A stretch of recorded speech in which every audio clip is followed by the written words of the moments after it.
اعوذ باللہ من الشیطان الرجیم بسم اللہ الرحمن الرحیم الحمد للہ الذی کان موجودا قبل حدوث الاشیاء ویبقى بعد فناء الاشیاء تفرد بالاولیت والقدم ووسما كل شيء ما عداه بالفناء والعدم كما قال عز شانه كل شيء هالك إلا وجهه وكل نفس ذائقة الموت وقال كل من عليها فان ويبقى وجه ربك ذو الجلال والإكرام سبحان من لا يخفى عليه اختلاف النيات ولا يعزب عنه معاصي العباد في الخلوات سبحان الله الذي منه خلقة العباد وإليه المعاد ومن يعمل مثقال ذرة خيرا يره ومن يعمل مثقال ذرة شرا يره نشهد أن لا إله إلا هو الملك الذي لا ينازع في ملكه ولا يضاد في حكمه يعذب من يشاء بما يشاء كيف يشاء ويرحم من يشاء بما يشاء كيف يشاء تعذيبه المحسنين عدل وعفوه تفضل ونشهد أن محمدا سيد المرسلين وخير المبشرين والمنذرين صلى الله عليه وآله هداة المهديين من ركب سفينتهم نجا واهتدى من تخلف عنها ضل فغرق وهوى بسم الله الرحمن الرحيم اللهم كن لوليك الحجة ابن الحسن صلواتك عليه وعلى آبائه في هذه الساعة وفي كل ساعة وليا وحافظا وقائدا وناصرا ودليلا وعينا حتى تسكنه أرضك طوعا وتمتعه فيها طويلا اوصیکم عباد اللہ ونفسی تقوی اللہ اعوذ باللہ من الشیطان الرجیم بسم اللہ الرحمن الرحیم کنتم خیر امت اخرجت للناس تأمرون بالمعروف وتنہون عن المنکر وتؤمنون باللہ۔ بندگان خدا، نصیحت کی جاتی ہے تقوی اور پرہیزگاری کی، اس لیے کہ ہمارے امام المتقین ہیں۔ کل 13 رجب تھی، آج 14 رجب ہے، لہذا میں آج مبارکباد پیش کرتا ہوں مولود حرم حضرت مولائے کائنات کی ولادت باسعادت کے موقع پر، اور آپ سب کی طرف سے اپنے زمانے کے امام کی خدمت بھی مبارکباد پیش کرتا ہوں۔ مولائے کائنات کی سیرت ہمارے لیے نمونہ عمل ہے۔ آپ نے کل تک بہت سے فضائل سنے ہی ہیں، بچپن سے آپ نے، اور سنتے ہی رہتے ہیں، اور آج بھی سنے ہوں گے، لیکن میں ایک عمل بتانا چاہتا ہوں۔ مولائے کائنات کی سیرت ہمارے لیے نمونہ عمل ہے۔ 7ویں امام موسیٰ کاظم علیہ السلام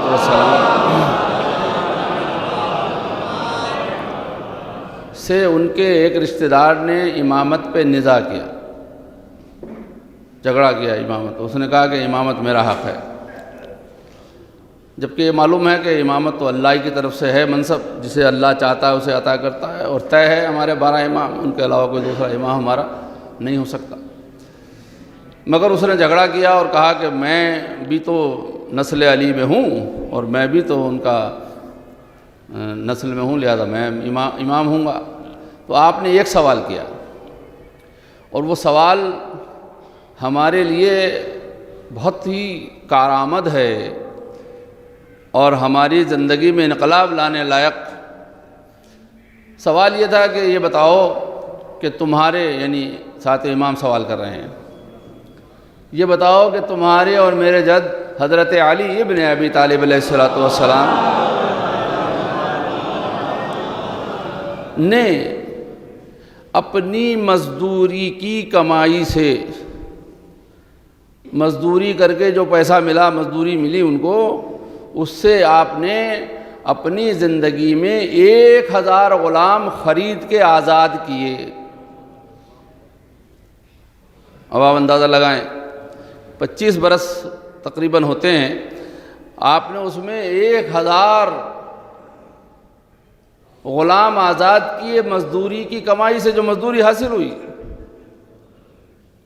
تم ان سب غلاموں کے نام بتا دو 1000 کے۔ تو یہ تو بات یہاں ہوئی، لیکن میں آپ سے عرض کرنا چاہتا ہوں کہ زندگی اور معیشت کو اپنی سدھارنے اور اپنے بال بچوں اور اپنے گھر والوں کے اور فیملی کی کفالت کے لیے اگر مزدوری کر کے بھی آذوقہ فراہم کیا جائے تو اس میں کوئی عیب نہیں ہے، یہ مولائے کائنات کی سیرت ہے اور یہ ان کا اسوہ حسنہ ہے۔ کسی کے سامنے ہاتھ پھیلانے سے بہتر یہ ہے کہ اپنی محنت سے پیسہ کمایا جائے اور اس سے خرچ کیا جائے۔ مولا نے اپنے گھر کا خرچ بھی چلایا اور 1000 غلام بھی آزاد کیے۔ تو اس نے کہا کہ مجھے تو نہیں معلوم، یہی بات نہیں معلوم تھی کہ میرے جد نے جو ہیں وہ 1000 غلام مزدوری کی کمائی سے خرید کے آزاد کیے، میں نام ان کے کہاں سے بتاؤں گا؟ تو آپ نے فرمایا کہ تم کو تو یہ بھی کچھ نہیں معلوم ہے، لیکن میں ان 1000 کے غلاموں کے نام بھی جانتا ہوں اور ان سب کا شجرہ نسب آدم تک جانتا ہوں، کہو تو میں سب کے نام بیان کروں۔ تو یہ ہمارے ائمہ ہیں اور یہ ان کا اسوہ حسنہ ہے، لہذا میرا پیغام یہ ہے کہ جائز اور حلال روزی فراہم کی جائے، اپنے عیال کے لیے، اپنے بچوں کے لیے،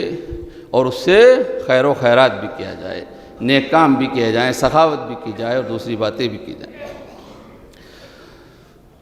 خیر امت اور ایک اچھا معاشرہ، ایک ایسا معاشرہ کہ جس میں سب لوگ اچھے ہوں اور سبھی لوگ، اس بہتر اور اچھے معاشرے کو تشکیل دینے میں یہ نماز جماعت بھی ایک ہے۔ نماز جماعت رکھی اسی لیے گئی ہے کہ ہمارے حالات کو، ماحول کو، اخلاق کو، اعمال کو، عادات و اطوار کو بہتر اور خوبصورت بنائے۔ ہم ایک دوسرے کو دیکھیں کہ یہ کس طرح سے نماز کے لیے آئے ہیں، کس طرح لباس انہوں نے پہنا ہے، کیسے اپنے آپ کو مزین کر کے آئے ہیں، صاف ستھرے ہو کے آئے ہیں۔ ایک دوسرے کی مشکل پریشانی، خیر بات بڑھ جائے گی، لیکن میں نماز جماعت ایک حدیث بیان کرتا ہوں پھر جامع الاخبار سے، اور میں جان بوجھ کے اور عمدن اس حدیث کو بیان کر رہا ہوں اس لیے کہ مجھے کچھ آج عرض کرنا ہے۔ فرمایا رسول خدا صلی اللہ علیہ وآلہ وسلم نے کہ میری امت کی صفیں مثل ملائکہ کی صفوں کے ہیں آسمان پر۔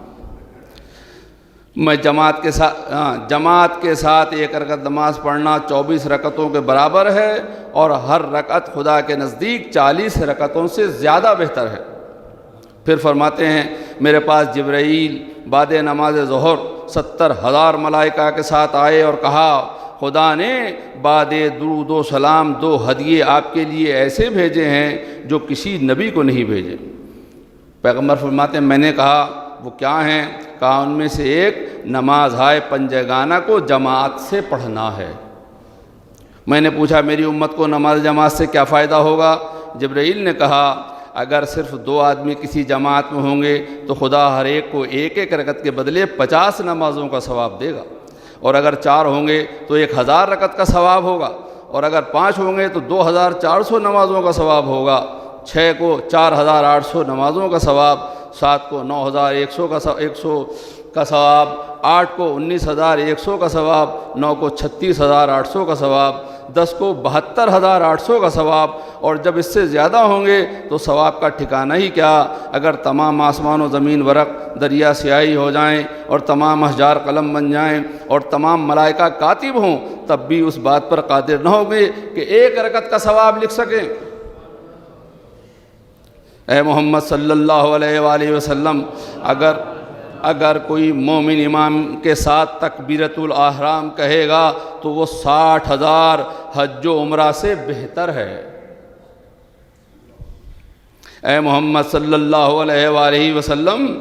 مومن کی 1 رکعت امام کے ساتھ پڑھنا اس سے بہتر ہے کہ وہ 1,00,000 دینار صدقہ دے۔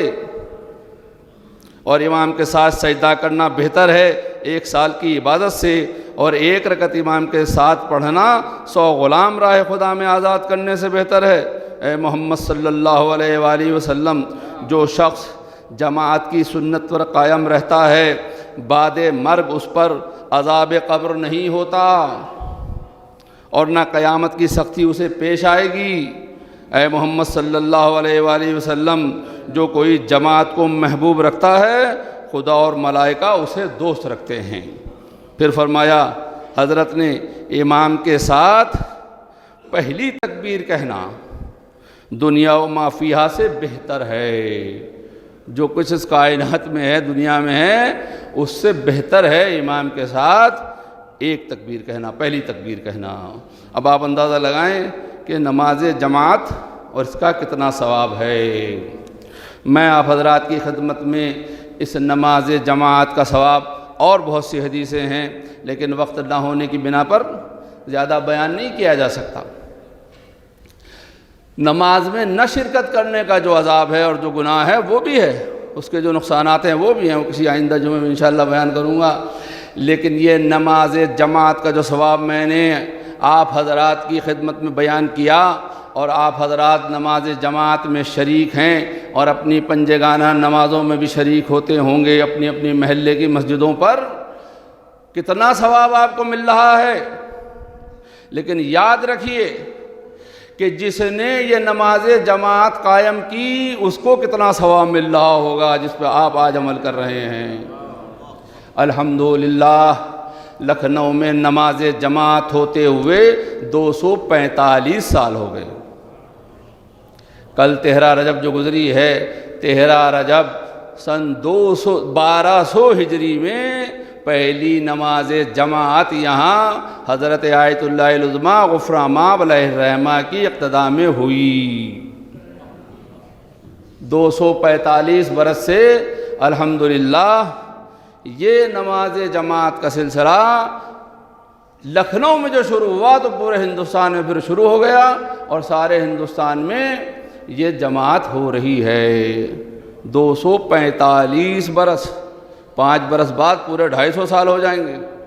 اس نماز کو قائم ہوئے۔ ایک بہترین پروگرام ہونا چاہیے، جشن ہونا چاہیے، ایک بہترین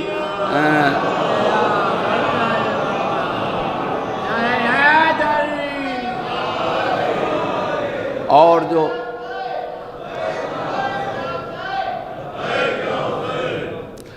27 رجب آئے گی انشاءاللہ یوم مبعث ہوگا،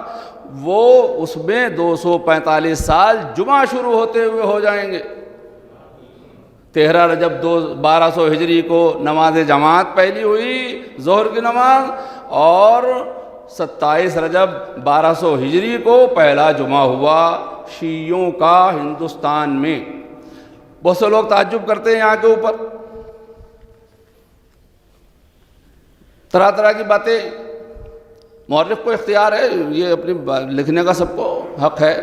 لیکن میں ابھی یہاں جب جناب تشریف لائے تو فوراً بات ذہن میں آئی اور میں نے اسے نوٹ بھی کر لیا فوراً سے کہ نکل نہ جائے، اردو زبان استعمال کروں۔ ہندوستان میں یا ہندوستان کی دھرتی پر 4 مصلے بچھے ہوئے تھے۔ اب آپ یہ بات تو سمجھتے ہیں نا، اتنے 4 مصلے بچھے ہوئے تھے یہاں۔ 5واں مصلہ شیعہ اپنی بغل میں دبائے گھوم رہے تھے، کہیں بچھ نہیں پا رہا تھا۔ منی فقہ 5 ہے نا، 4 ہمارے بڑے بھائیوں کے یہاں اور 5 فقہ جعفری، تو یہ 5واں مصلہ اپنے گھروں میں لوگ نماز پڑھتے ہوں گے، کس طرح پڑھتے ہوں گے وہ اس میں بحث میں نہیں جانا چاہتا، لیکن 5واں مصلہ شیعہ بچھا نہیں پا رہے تھے۔ کوشش کی کچھ لوگوں نے، لیکن بات شہادت تک پہنچ گئی یا بات کسی اور جگہ تک پہنچ گئی، وہ کامیاب نہ ہو سکے۔ تھوڑی بہت کوشش میں ہی وہ ناکام ہو جاتے تھے اور پوری بات کر نہ سکے۔ لیکن کتاب آئینہ حق نما میں پہلی جماعت کی کیفیت کو حضرت آیت اللہ العظمیٰ غفرہ مآب علیہ الرحمہ اس طرح بیان کرتے ہیں کہ جب مجھ سے نماز جماعت، دیکھیے انہوں نے پہلے سے ہموار کیا تھا ماحول، آسودولہ بہت پہلے آ گئے تھے یہاں، نماز جماعت شیعہ قائم ہونے سے پہلے بہت پہلے آ گئے تھے، لیکن غفران مآب نے پہلے ایک ماحول تیار کیا، موعظہ کیا، اور اپنے مواعظ سے پہلے ارباب اقتدار کی فکروں کو موڑا اور انہیں اس بات پر ہموار کیا کہ وہ 5واں مصلی بچھوانے پر راضی ہو جائیں۔ لہذا اس کیفیت کو بیان کرتے ہیں، چونکہ 19 رجب آ رہی ہے اور 19 رجب وفات کی تاریخ ہے حضرت غفران مآب کی۔ غفران مآب میں مجلس ہوگی انشاءاللہ 19 رجب بدھ کے دن شام کو 7 بجے، آپ حضرات اس میں تشریف لائیے گا، اور سب کو آنا چاہیے ان کی دیسے کی مجلس میں، وفات کے اوپر جو مجلس ہوتی ہے سالانہ مجلس، اس لیے کہ سب کے اوپر خالی خاندان اجتہاد جو ان کی اولاد ہے انہی کا فرض نہیں ہے کہ ان کی مجلس میں آئیں، سارے لکھنؤ کے شیعوں پر فرض ہے کہ ان کی مجلس دیسا میں شریک ہوں، اور ہر مسجد پر ان کی مجلس ہونی چاہیے، اس لیے کہ مسجدیں اور ان میں ہونے والی جماعتیں اللہ تو ہے ہی ہے، ائمہ تو ہے ہی ہیں، لیکن مرہون منت ہیں حضرت غفران مآب کی جو آج جماعت شیعوں کی مسجدوں میں ہو رہی ہیں اور لوگ نماز پڑھ رہے ہیں، اور یہ ثواب جو میں نے بیان کیا یہ حاصل کر رہے ہیں۔ لہذا 19 رجب کو آپ مجلس میں جائیں، غفران مآب استفراضہ صاحب پڑھیں گے حجت الاسلام، آپ اس میں شریک ہوں، اور تو وہ بیان کرتے ہیں اس بات کو، بات ادھر سے ادھر، کہ جب مجھ سے نماز جماعت کی خواہش ہوئی تو پہلے میں نے عذر کیا چند وجوہ سے۔ پہلی وجہ کیا یہ کہ یہ منصب نہایت جلیل ہے امام جماعت کا، اور میں اس مرتبے کے قابل اپنی ذات کو نہیں سمجھتا۔ اللہ اکبر! آپ حضرات نے مطالعہ نہیں کیا، یہ جو آج شیعت کا نظام پوری دنیا میں رائج ہے، یعنی اصولی، اس نظام کے رائج کرنے والوں میں سے ایک نام حضرت غفران مآب علیہ الرحمہ کا بھی ہے، اور ان کے شاگرد آج جو شیعت کی آبرو بنے ہوئے ہیں وہ ان کے شاگردوں کی فہرست میں ہیں، اور وہ لوگ اس نظام کو قائم کر رہے تھے اصولین کے، وہ ان کے ساتھیوں میں ہیں، اور ایک دو ان کے استاد بھی ہیں۔ ان کے استاد اتنے پیارے اور اتنے مبارک اور اتنے باعظمت ہیں کہ واہ واہ، صلوات بھیجنے کو دل چاہتا ہے کہ کیسے اس کے استاد۔ میں جو بات کہتا ہوں پڑھ کے اور لکھ کے بیان کرتا ہوں، اور چاہے مجھ سے اس میں کوئی بحث بھی کرے تو میں اس میں تیار ہوں، اس لیے کہ میں تو اپنی طرف سے کچھ کہ جو بزرگوں نے لکھا ہے وہی آپ کے سامنے بیان کر رہا ہوں۔ تو کہتے ہیں کہ میں اپنے لائق نہیں سمجھتا۔ دیکھیے غفران مآب علیہ الرحمہ، نماز جماعت،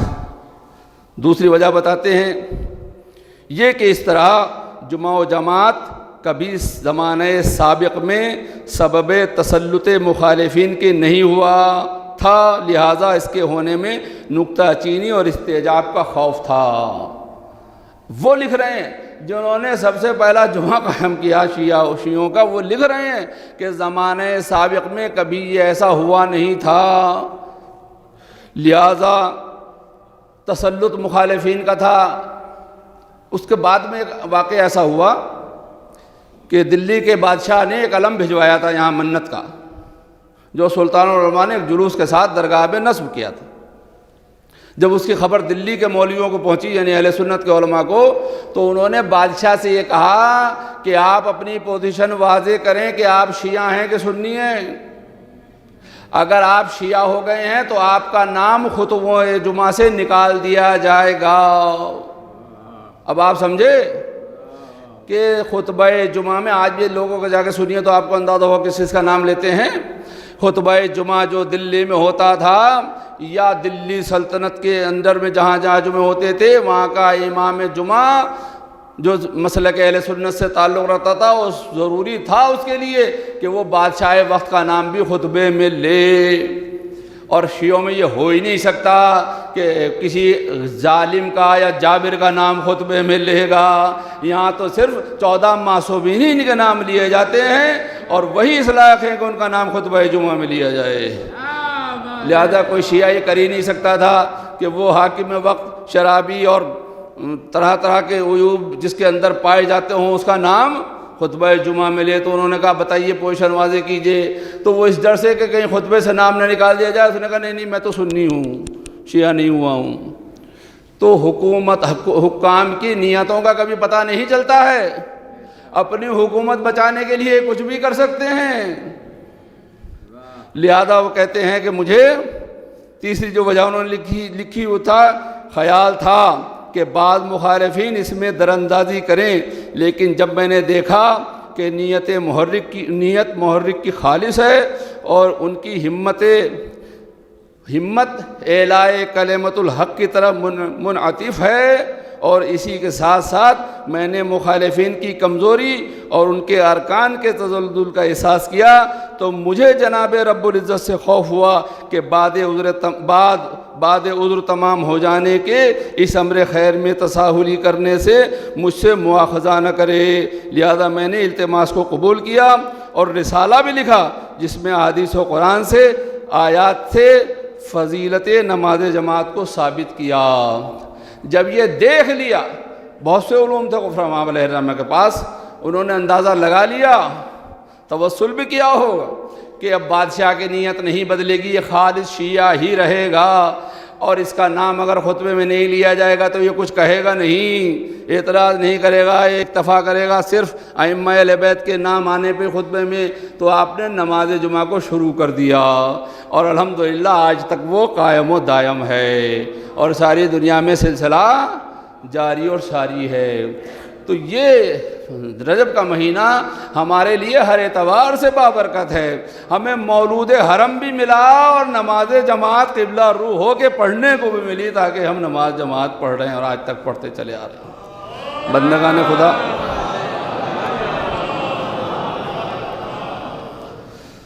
غفر امام نے 5واں مسلح بچھا دیا ہندوستان کی سرزمین پر، لوگ سوچتے ہی رہ گئے، اور انہوں نے مسلح بچھا دیا، اور الحمدللہ آج فقہ اہل بیت یعنی فقہ جعفریہ کے مطابق پورے ہندوستان میں مذہب فقہ جعفریہ کے ماننے والے نماز جمعہ اور جماعت پڑھ رہے ہیں، اور ان کو کوئی پریشانی نہیں ہے۔ اللہ رب العزت سے دعا ہے کہ پالنے والے ان نمازوں کو اسی طرح برقرار رکھ، ان جماعتوں کو اسی طرح برقرار رکھ، اور جو شریک نہیں ہوتے ان کو بھی توفیق دے کہ شریک ہوں۔ آج یہ ہماری عزت کا سبب ہے جماعتیں، ان جماعت جتنی بڑی ہوں گی اتنی عزت ہماری بڑھتی چلی جائے گی، جتنی طویل ہوں گی اتنی عزت بڑھتی چلی جائے گی۔ یہ خاص طور سے نماز جمعہ میں شرکت، نماز جمعہ میں اگر سارے مسلمان شہروں میں شرکت کرنے لگیں تو آپ دیکھیں کہ عزت و وقار میں کیا اضافہ ہوگا، اور ائمہ جماعت و ائمہ جمعہ عزت و وقار کی دعائیں کرتے رہیں، اور ظالموں کے نیست و نابودی کی دعائیں کرتے رہیں۔ انشاءاللہ اللہ تو مومن بندوں کی سننے والا ہے، کافر بندوں کی سننے والا نہیں ہے، دشمنوں کی سننے والا نہیں ہے، دوستوں کی سننے والا ہے، وہ دوستوں کی دعاؤں کو قبول کرتا ہے۔ اعوذ باللہ من الشیطان الرجیم، بسم اللہ الرحمن الرحیم، والعصر ان الانسان لفی خسر الا الذین آمنوا وعملوا الصالحات وتواصوا بالحق وتواصوا بالصبر۔ اللہم صلی علی محمد وعلی محمد، اللہم صلی علی محمد وعلی محمد، اللہم صلی علی محمد وعلی محمد، عجل فرج وشرنا وزدنا محبتا ولا نعداهم۔ اعوذ باللہ من الشیطان الرجیم، بسم اللہ الرحمن الرحیم، الحمد للہ الذی لا الہ الا هو الحلیم الکریم غافر الذنب وقابل التوب وهو الغفور الرحیم، سبحان من سبقت رحمتہ غضبہ وبسط الیدین بالرحمہ، سبحان من لم یکلف نفسا الا دون وسعها وعفا عن السیئات ولم یجاز بها، سبحان من لا یزداد علی معاصی العباد الا کرما وجودا وعلی کثرت الذنوب الا عفوا وصفا، نشهد ان لا الہ الا هو لطوف العباد بجودہ والعواد علی المذنبین بعلمہ، ونشهد ان محمد النبی وحبیبہ سید المرسلین وشفیع المذنبین باعث رحمۃ للعالمین، صلی اللہ علیہ وآلہ الداعین الی سبیل اللہ بالحکمۃ والموعظۃ الحسنہ، قادۃ الامم واولیاء النعم ومعدن الرحمہ، اوصیکم عباد اللہ بالتوبہ۔ اعوذ باللہ من الشیطان الرجیم، بسم اللہ الرحمن الرحیم، قل یا عبادی الذین اسرفوا علی انفسہم لا تقنطوا من رحمۃ اللہ ان اللہ یغفر الذنوب جمیعا انہ هو الغفور الرحیم۔ بندگان خدا، اللہ کا واضح اعلان ہے کہ ہماری رحمت سے مایوس نہ ہونا۔ گناہ اگر ہو گئے ہیں تو توبہ کر لینا، ہم گناہوں کو معاف کر دیں گے۔ کثرت گناہ کے بعد ہماری رحمت سے مایوس نہ ہو جانا، اور یہی فارمولہ ہر جگہ، چاہے کچھ بھی ہو جائے دنیا میں، لیکن آپ رحمت خدا سے مایوس نہ ہوں۔ مولا کائنات جب خانہ کعبہ میں تشریف لائے ہیں تو کتنے بت رکھے ہوئے تھے اس میں؟ 360۔ اور ولادت کے بعد پھر ایک موقع وہ بھی آیا کہ فتح مکہ ہوئی، اور مولا کائنات کے خطابات میں خطاب اور جڑ گیا بت شکن کا، کاسر اصنام کا۔ الحمدللہ پردہ غیب میں جو ہمارے امام موجود ہیں وہ تمام القابات جو مولا کائنات کے ہیں ان کے حامل ہیں اور ان کے نائب ہیں، لہذا اللہ کے ہوتے، امام کے ہوتے ہوئے ہمیں مایوس نہیں ہونا ہے، بلکہ ہمیں اس کی رحمت پر مکمل اعتبار اور بھروسہ کرنا چاہیے کہ وہ منع کرتا ہے کہ لا تقنطوا من رحمت اللہ، اللہ کی رحمت سے کبھی مایوس نہ ہونا۔ تم تو ہمارے بتائے ہوئے راستے پر چلتے رہو، تم اپنے بارے میں فکر کرو، باقی ہم اپنے بارے میں خود اپنے دشمن سے مقابلہ کر لیں گے، اس میں تمہیں کوئی پریشانی کی بات نہیں، لیکن تم اس قابل بن جاؤ کہ ہم تمہیں کہہ سکیں کہ تم ہمارے ہو۔ اپنے حالات پر غور کرو، اپنے ایمان پر غور کرو،